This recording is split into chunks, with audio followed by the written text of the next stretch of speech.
This brought to us by this. I'm recording on behalf because I'm being paid by Lidl's Red Bull brand, and it's got sugar.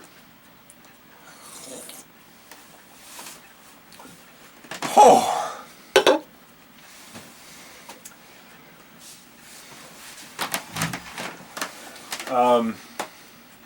Won't really be seen, but I've little ongoing project. Well, ongoing. It's just about done. It's a Elgin timer stopwatch. It'll come out of here, I'm certain. There we go. You can see the down spinning a little there. Anyway, just about done this project. Just needs a new crystal. Waiting on it to come in the mail, but I got tiny little parts. You're not gonna see. Whatever. This is a movie review. I'm reviewing movies. Oh snap! I tried to do these reviews, which I shouldn't even call them reviews. It's basically a synopsis of a movie. It's not a review. I give like 2 minutes of actual valuable review type content. It's mainly just me giving a synopsis. I tried to do this movie talk. We'll call it movie talk.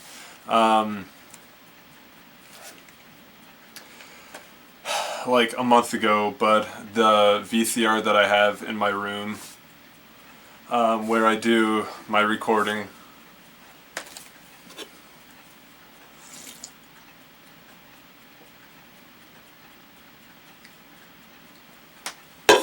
is the belt was broken. I think I still have the belt, honestly, in my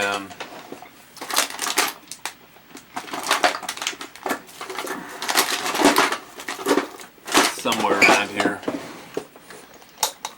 If you know VCR belts, or really just any vintage, there we are, any vintage electrical belts, the unit sits for a long time, the belt's rubber. Rubber can dry out. It's not dry rot. Some people call it dry rot. Like tires and all, they refer to that as dry rot. No.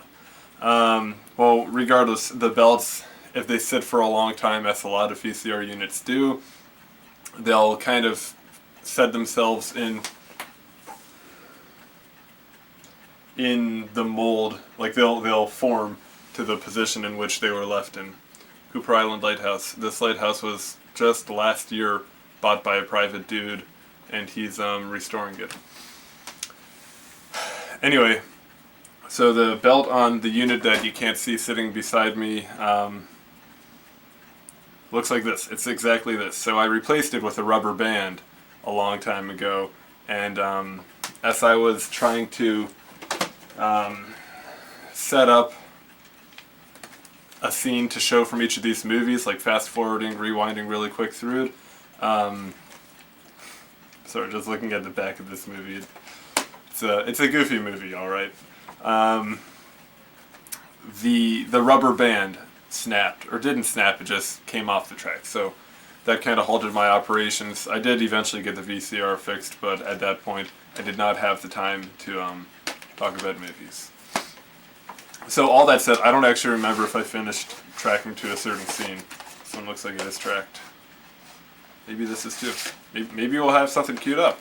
Anyway, we've got Double Jeopardy with Chevy Chase. Foul Play and Fletch. Okay, let me get a thumbnail. Isn't that obnoxious? I hate Chevy Chase. I really don't like him. He's super arrogant, conceited, smug. Just look at that. Like, talk about a person that you just want to take that gun and not shoot him, because that's illegal. Well, anything that I would say would be illegal. But I would want to whack him with the gun. I love him in Community. I love Community. Community is my favorite sitcom show. Whatever you...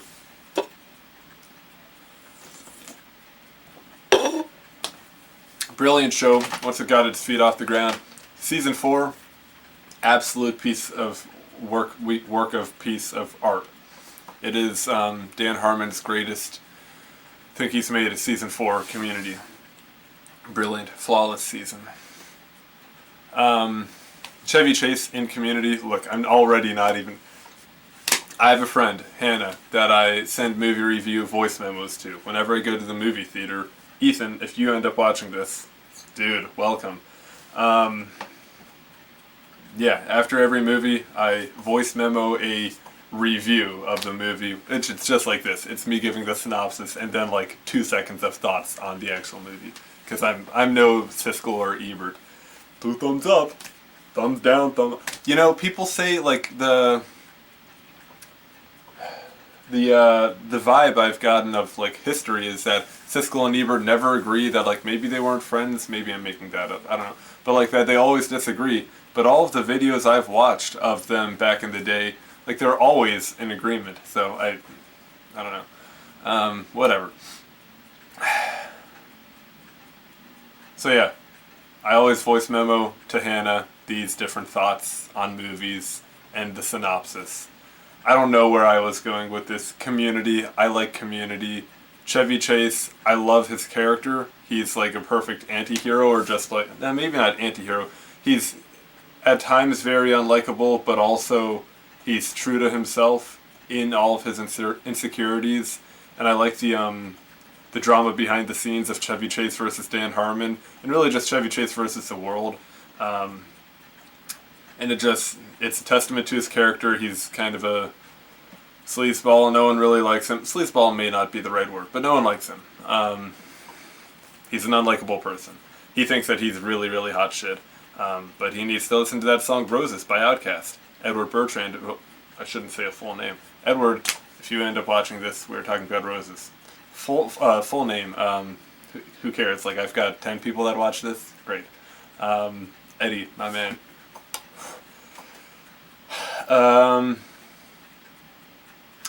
I know you'd like to think, yo, shit don't stink. Maybe I'll get a copy struck for that. Anyway, Chevy Chase and Community. I quote a lot of Community in my daily life, and I regrettably probably the majority of those quotes are by Chevy Chase, by Pierce Hawthorne. I don't know what, like, line by line, what is something that Dan Harmon wrote for Chevy versus what is Chevy improvising, because apparently he did like to rewrite his lines often. One of my favorite scenes is just like a very short blip. I forget what the episode is. I think it's season 3, but they just like kind of do a bunch of blips of different. Maybe it's season 2. I don't remember. But Pierce is sitting on like a bookshelf, and Annie yells something like, "Pierce, you've had too many shots. Those are for the kids' like flu shot drive or whatever." And as he's like about to thrust this flu vaccine.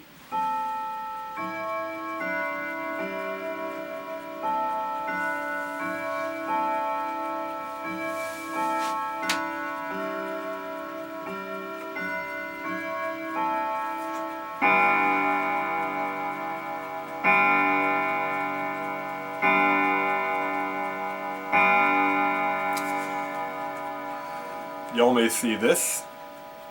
Daylight say. Shit. This is hard to do.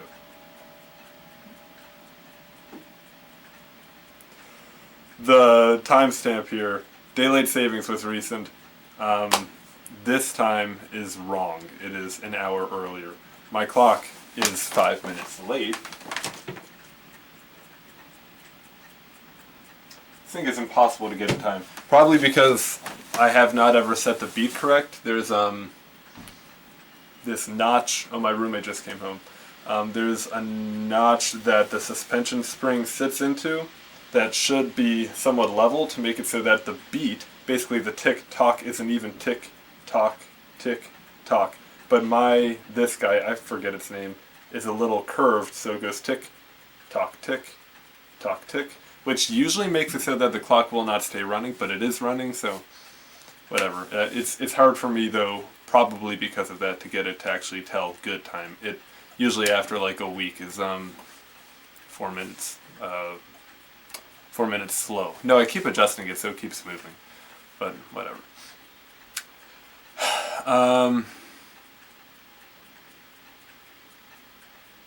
Chevy Chase, Community. He's brilliant. I love Chevy Chase. He's wonderful. Let's get into these movies.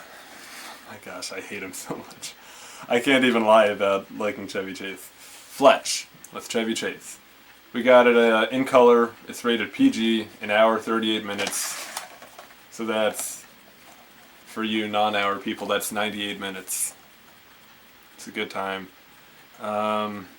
This one has an FBI warning on it. I've never seen that before. Movies from 1985. Chevy Chase. It says on the cover, meet the only guy who changes his identity more often than his underwear. I think I've got him beat there because I have not changed my underwear in a lot of years. And I did recently get my license updated.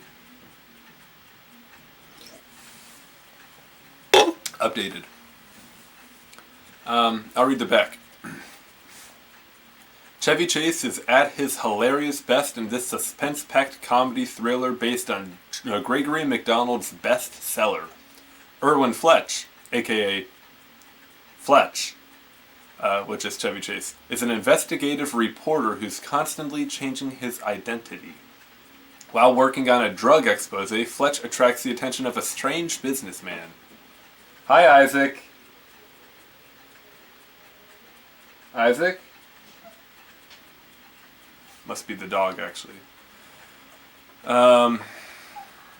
Drug expose attracts the attention of a strange businessman who wants to be killed, so his wife will inherit more insurance. The wily Fletch senses a scam, and soon he's up to his byline in frame-ups, murder, police corruption, and forbidden romance. Man, okay, it's literally been... So, like, I tried to film these originally, like, a month ago, if not a little longer. But it's actually been, since I've seen this, probably like 4 months, if not a half a year.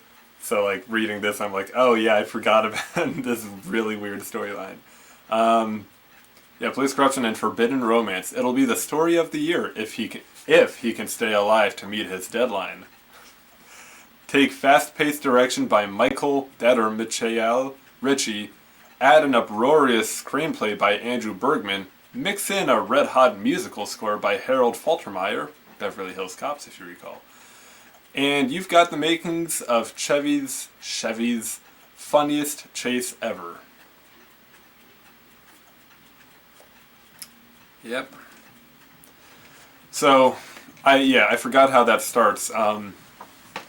Chevy, it probably opens, I don't remember exactly how it opens, but one of the early scenes is, which I guess now that I think of it, I mean, maybe it's been too long since I've seen it, so I can't say for certain, but the exposition set up pretty well in all reality. Like, some movies will just have a character that, like, explains the whole setting and, like, contextualizes the whole story, and it's, like, very on the nose, like, here, I'm gonna angle this just a touchdown because I want my hands to be, I'm slouching. Look at how low cut my shirt is. Do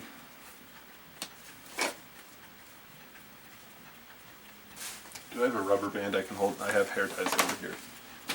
Oh no, wait, I've got the old rubber band from my VCR.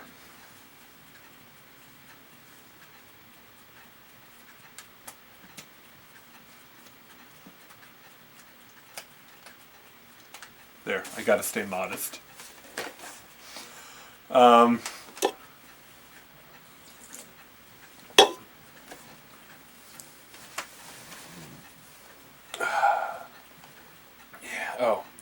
I used to go to the gym.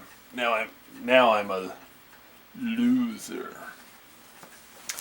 Anyway, so Chevy, it starts out. So yeah, good exposition actually. So a lot of movies will have a really pathetic, really weak exposition where they just like really on the nose tell you everything that's happening, and it's kind of insulting to the audience. But like if it's just like if you're making a movie just to make a movie, not to actually put your heart and soul into it, then like, okay, just tell the story, get us going, whatever. Like do a lazy man's way of doing it, just tell very clearly what's happening. if I recall correctly, they actually take some... What's shaking so much? Other than me just shaking this. Is that... Whatever.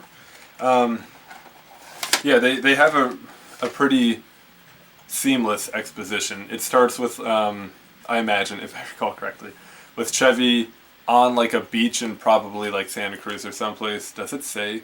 I would imagine it's California, because Hollywood. But him on a beach dressed all low income and talking with like the other low income beach dwellers. And maybe buying drugs. I don't remember exactly what happens. I think he's trying to do a story on a big drug bust on the beach. And so he's like trying to follow the police maybe and like, you know, be right there, nose in the action, to have a report to write for his newspaper firm on this big drug bust on the beach. And it does come up later, talking with his boss, like, wait, don't fire him yet. The boss really wants to fire him because he always takes so long to get stories published. He's like, I've got a really good one in the works here of an expose on drugs and all that. Let me scooch a little more central cam. So he's like, you know, buddy with all these people without homes. And almost gets himself into some hairy stuff. He sees police stuff going down. And I don't remember fully if he gets involved, but anyway, at some point, some dude comes up to him, approaches him, and is like, "Hey, buddy, you want to make some money or something like that?" And he's like, "Oh yeah, sure, I'll make some money." And Isaac,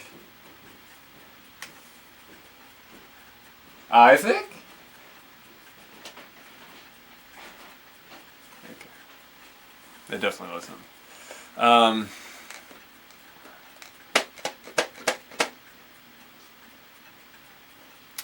So yeah, this rich dude takes what the rich guy assumes is a homeless fella back to the mansion that this rich guy owns and is like, you are going to shoot me dead and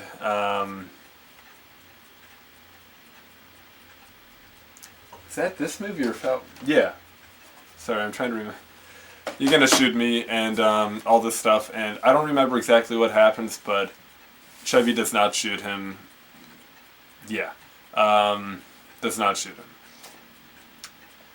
I really need to start remembering what happens in this movie.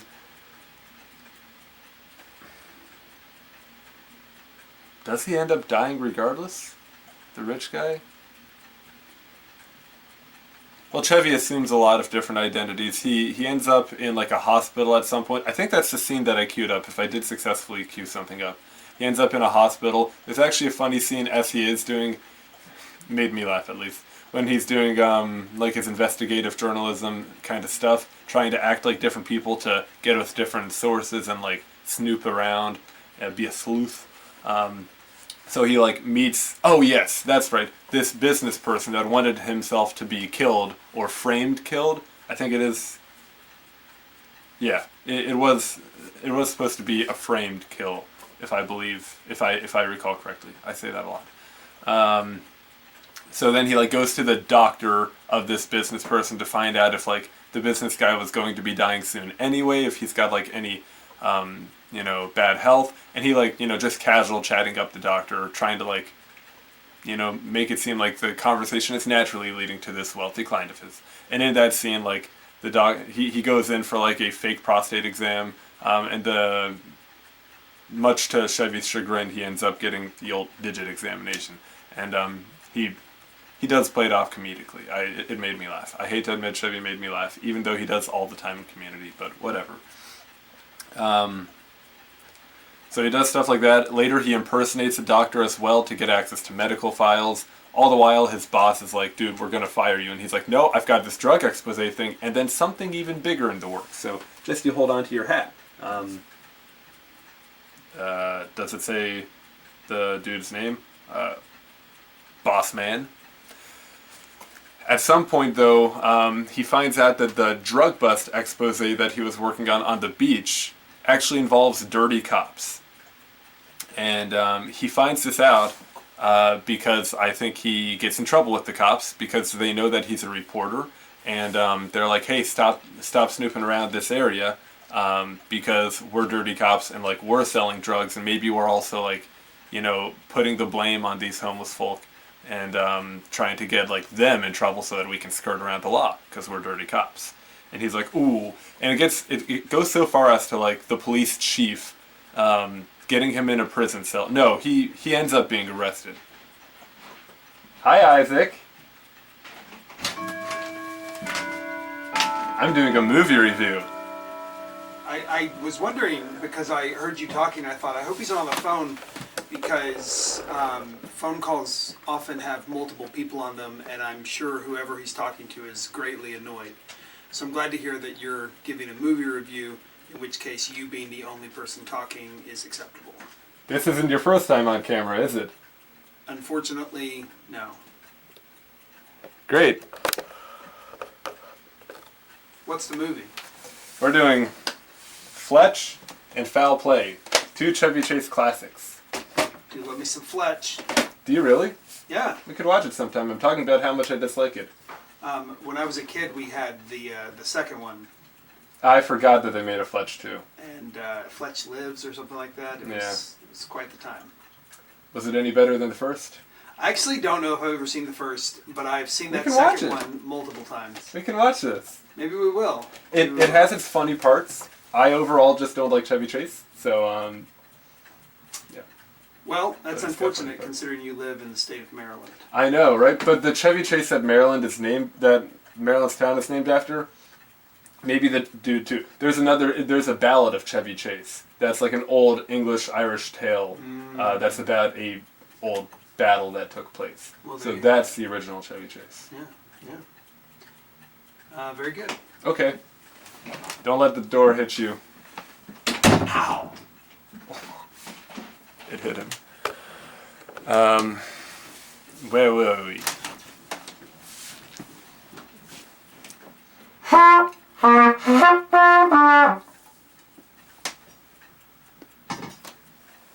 So he ends up in this prison cell, and the police chief is like, I've got a gun around here somewhere. Not a real gun.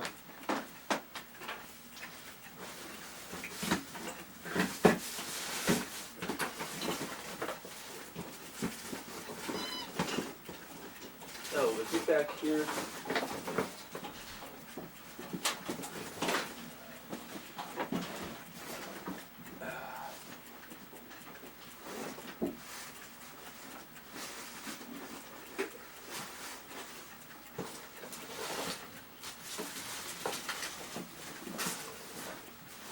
There it is.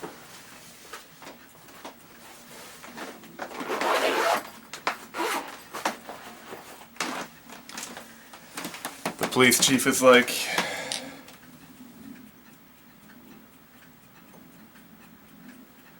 listen here, Chevy. I'm gonna make certain that story of yours doesn't come out. He doesn't actually shoot him. I don't remember how Chevy gets himself out of there, but he does get himself out. This is a pellet gun.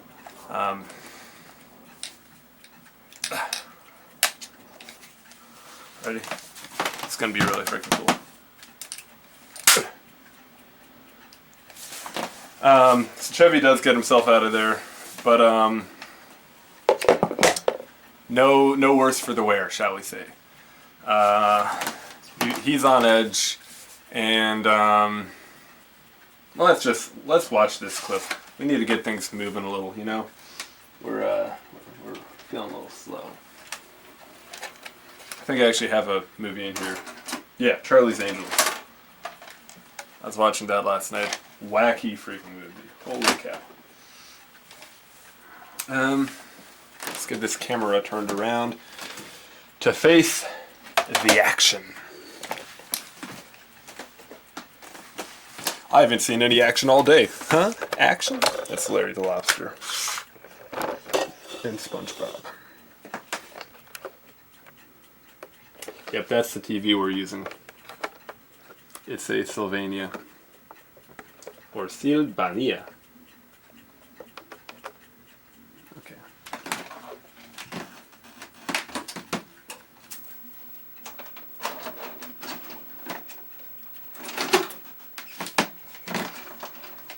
You'll have to pardon the band across the screen. There's nothing Mr. that I know Stanwyck, if I you are can do. confirmed on Pan Am Flight 441 to Rio de Janeiro tomorrow evening, 11 p.m., first class.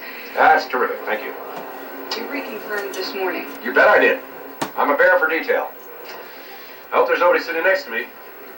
You see, I always travel first class, and I take both seats up. I'm in bridge construction. These foldouts take a tremendous amount of space up, and I need the space. I'm afraid there is someone sitting next to you. Ah, for God, darn. Who is it, Mr. Singlenden? No, the name's Kavanaugh. Kavanaugh. Ah, is that Morris or Pierre? Sally Ann Kavanaugh. Sally Ann. Well, terrific. In fact, you purchased the ticket for Miss Kavanaugh. Doesn't mean I want her sitting next to me, does it? I'm sorry, the flight's full. She's connecting out of Provo. Oh, all right, fine. Provo, Spain? Utah. Anyway, we'll cut it off there. Just because last time I got a copy strike, and we don't want that. I did get a strike. I got a restriction or whatever.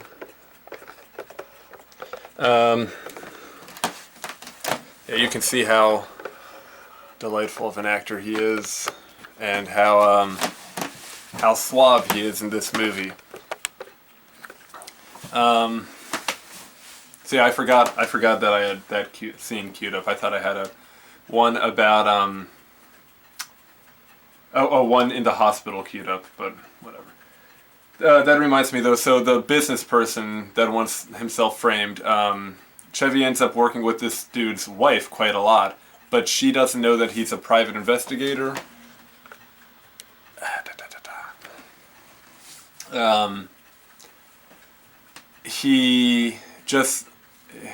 He flirts with her like the whole time, and he's trying to figure out why. Right, he's trying to figure out why the businessman wants himself killed. He does crazy stuff like going to a country club and coincidentally seeing this dude's wife there, and then like being in their country club suite and like ordering a ton of food and putting it on someone else's bill, and then like causing a whole scene. And it's just a hoot. This movie's really funny. I don't actually remember how it ends. I don't remember how it ends. Yep. Don't remember how it ends. Can't remember. Maybe I can get some hint from the picture on the back. Nope, definitely can't.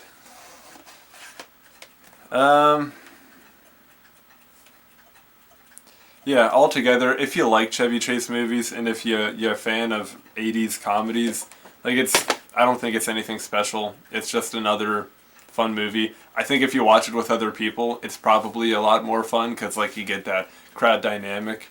That's something that I've been up in the air with my current movie going, because I have the AMC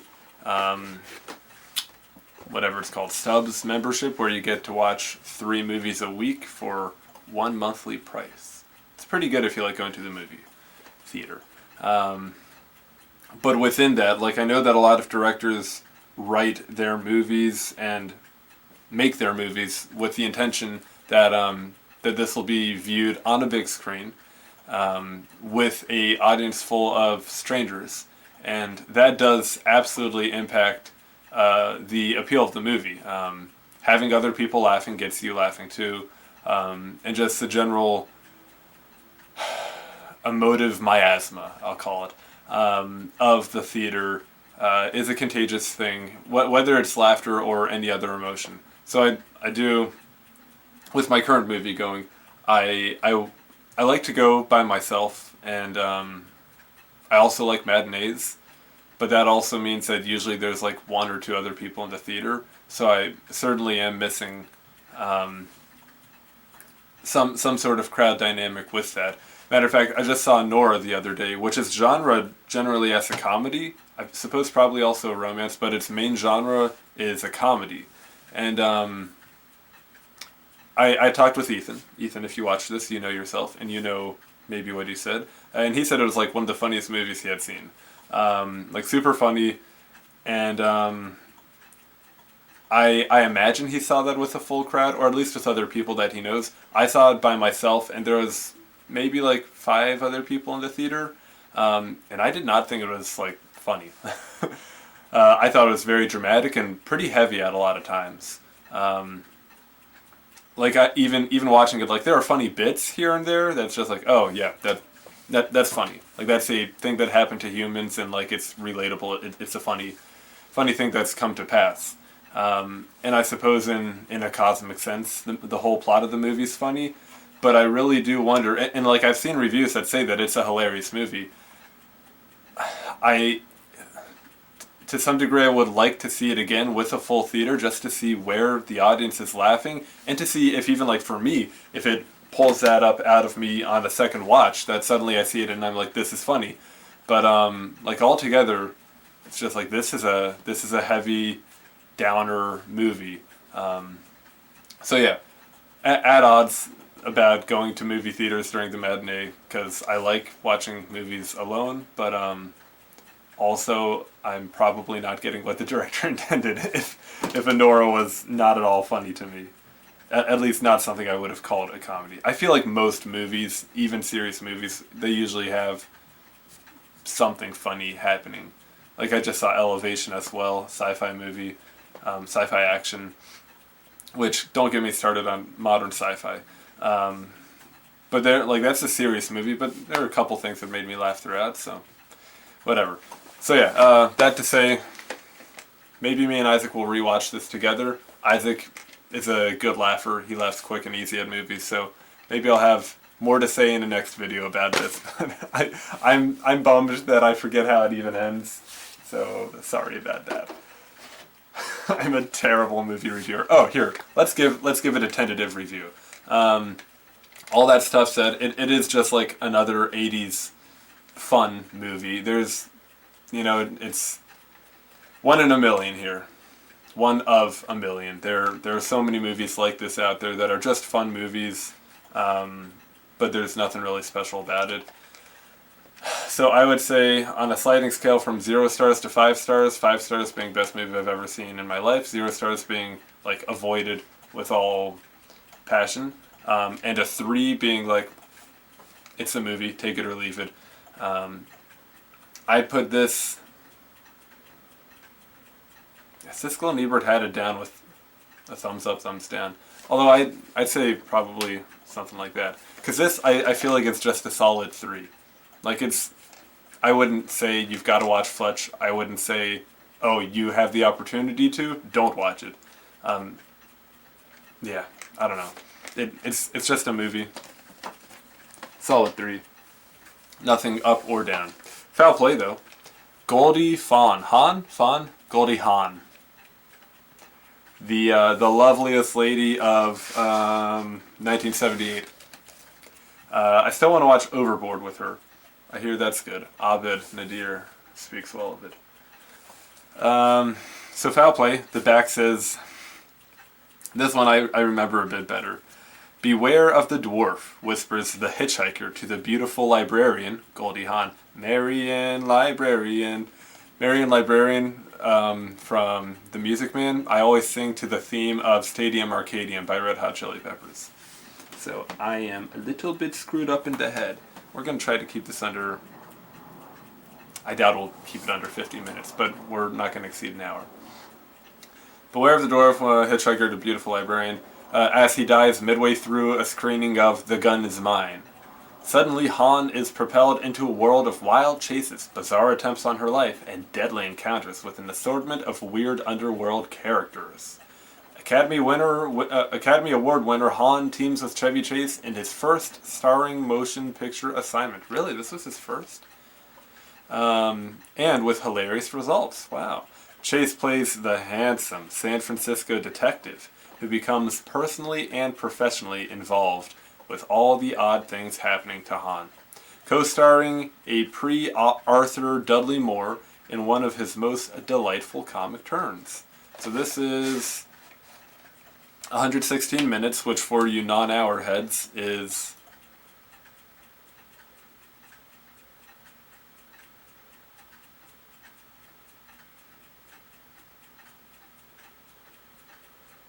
I'm really bad at math. 111? No, wait, no. What have I done? If you noticed the mistake I just made.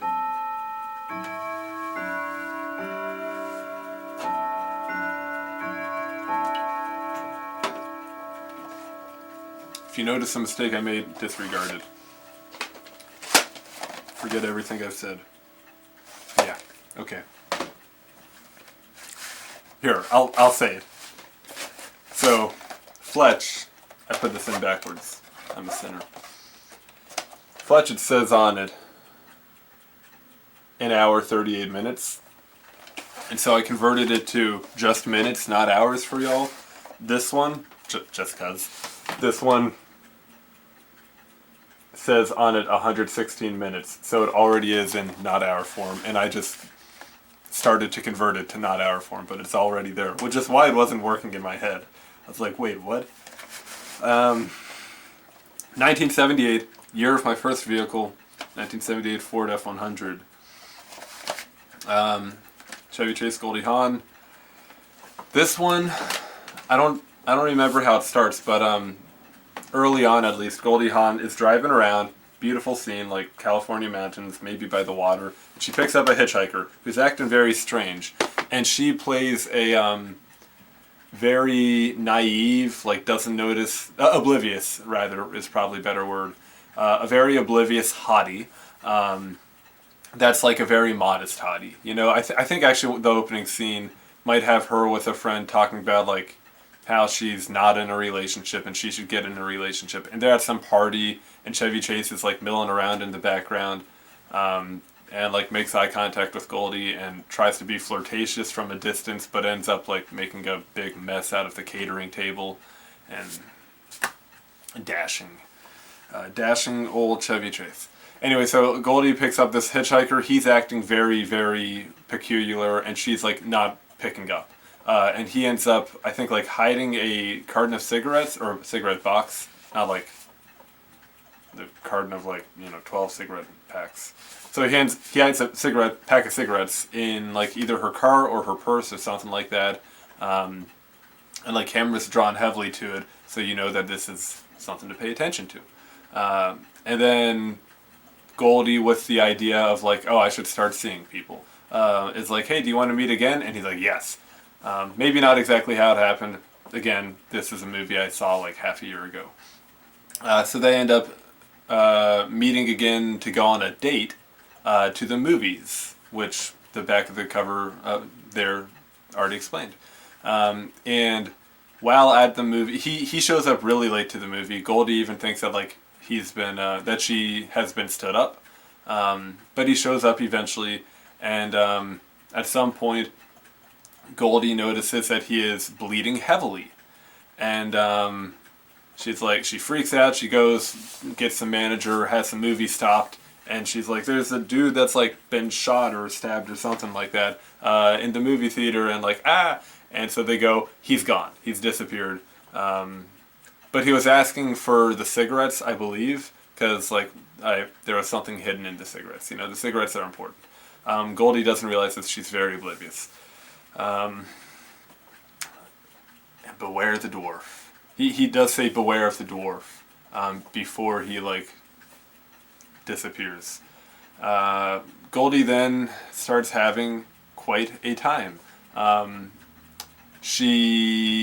home is, I think, broken into by the albino, which is just this albino dude. I don't know if the actor is actually albino or if it's all cosmetic stuff. I don't remember if it looked really good or really bad. I think it probably looked on the side of less believably real albino. Also, like, I feel like I'd know. I feel like if there was an albino in Hollywood, they'd be everywhere. Or like that, like that one dude that's, I forget what the correct term is, the fellow that is vertically challenged. You know, he's everywhere in Hollywood. So I feel like if there was an albino person, they too, you'd see them everywhere. But whatever.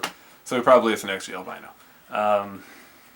So this guy starts like stalking Goldie. I don't remember if he first breaks into Goldie's house or if he, there's another scene where he's in the library after they've closed. And both times, like it's not actually clear if he, at least in my memory, if he's trying to attack her and subdue her or just like otherwise talk with her, hold her hostage or whatever. But Goldie fights back and quite effectively, holds them all off. And so there's this guy, it's a whole entourage of odd-looking folk, if I recall correctly. Albino, some dude that's like maybe really tall or something, and beware the dwarf. There's the dwarf too. So these people are tracking her down, and they like break into her house. She fends off. At some point, she meets this British dude. Can you see it well? This British dude. Oops. And he believes that she is that they are both like trying to do a one-night stand kind of thing, but they are not. Well, she is not, but like that's what the British dude is there for at like some club or something. She's again completely oblivious and like asks if he can like take her home, and he's like, "Oh, quite forward of you. Like, sure, yes, we can go home." And he's like really nervous. He's like, "This is my first time." But she's oblivious to the fact that, like, you know, he's looking for sexual favors. Or sexual exchanges, shall we say. Anyway, she's being tracked at this time. So, like, she had gone into a club and found him to, like, ditch the albino and other people. So they end up in his apartment. And as she's, like, peering out the window trying to see if they've been followed, he's, like, hitting this button that just makes like his bed like do a flip or whatever, and all this like just I guess burlesque type sexual shenanigan things appear. You know, it's just like you hit the button and the garage door opens and all this stuff just comes out. And when she turns back around, he's in like heart underpants, and it's like you know, sexy time, but in a very, very corny, cheesy way. I don't even remember what that's relevant to the movie about. Chevy Chase is sprinkled throughout, though. He is the detective assigned to Goldie's case because she keeps saying that like she's being tracked and like they're trying to kill her or whatever. So he's kind of a what's the word? When you have somebody assigned to protect you, he's trying to watch out for her and stay near. So they end up. He's such a weird detective or whatever. They end up on his houseboat. Maybe it's just a normal boat. I think it's a houseboat. And he offers her weed, and he's like, you know, police have the best weed. And it's like, okay, whatever, dude. And she's also just, she might be oblivious to his advances too, but he's trying to be like way too sly. And it's just, it seems kind of gross, at least from the modern lens that I have. Yeah. Let's see what I've got queued up, if anything.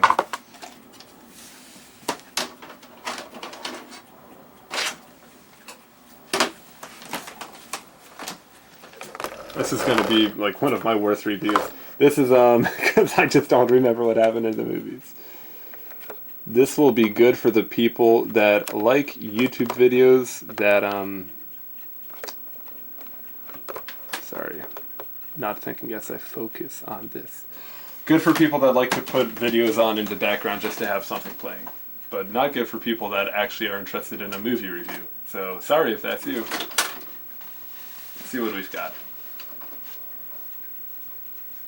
Chaucer and I, we've been getting along just great. Yeah, he likes you. He told me all about Monica. How do you know about Monica? I think this is for you. What is that? Darling, you are out of eggs and cottage cheese. I'll pick them up tomorrow. Love, Monica. Oh, that Monica. She's my maid. She sounds very efficient. She's terrific. She comes in twice a week and really clears the decks. Trims the sails. blows the pipes. How long has she been doing all this? Well, she won't be back. Monica drowned this morning, and Just like that? yeah, I think we both knew it was coming, and it's kind of sad for both of us.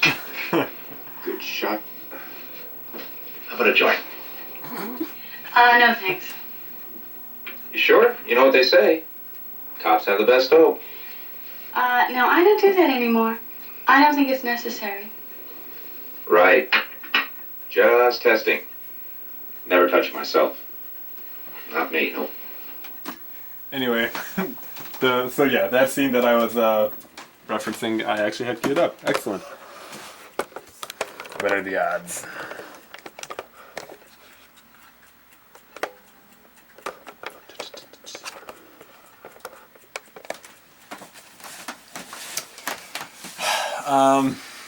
I'm not even certain I have much more to say about this.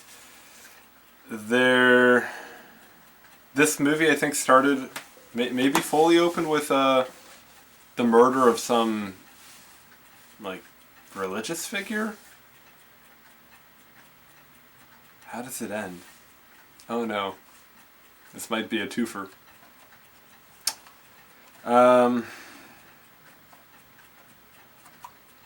What was hidden in the cigarette pack of ciggies? At some point, Goldie is kidnapped, and they like hide her in a room, but she has some alarm device that one of her gal pals gave her in case she ever got abducted, because the gal pal's like really concerned that Goldie's going to get abducted, and it happens. Wow. So it's like a siren, and she sets off the siren, and then people come in to check, and then she's like hidden. She pops out and attacks them, so works out, and then she escapes through the fire escape. So that ends up working out for her. How does it end?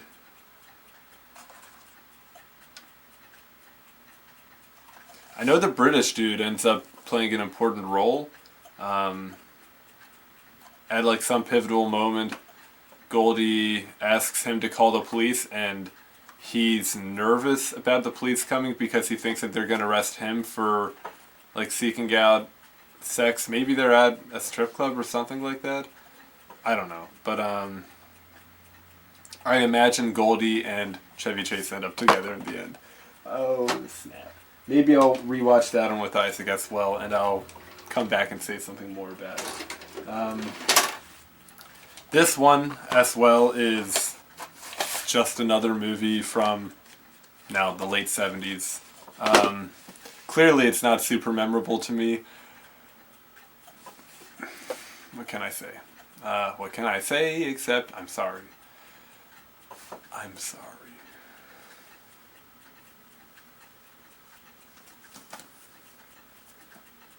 I'm sorry. Yeah, was it intentional that they have the gun like right by his penis? I don't know. Yeah, this is the worst movie review that's ever, or even talking about movies that's ever happened, because I don't even remember what the movies were about. Really great. We're just going to call this another 3 and forget that this happened.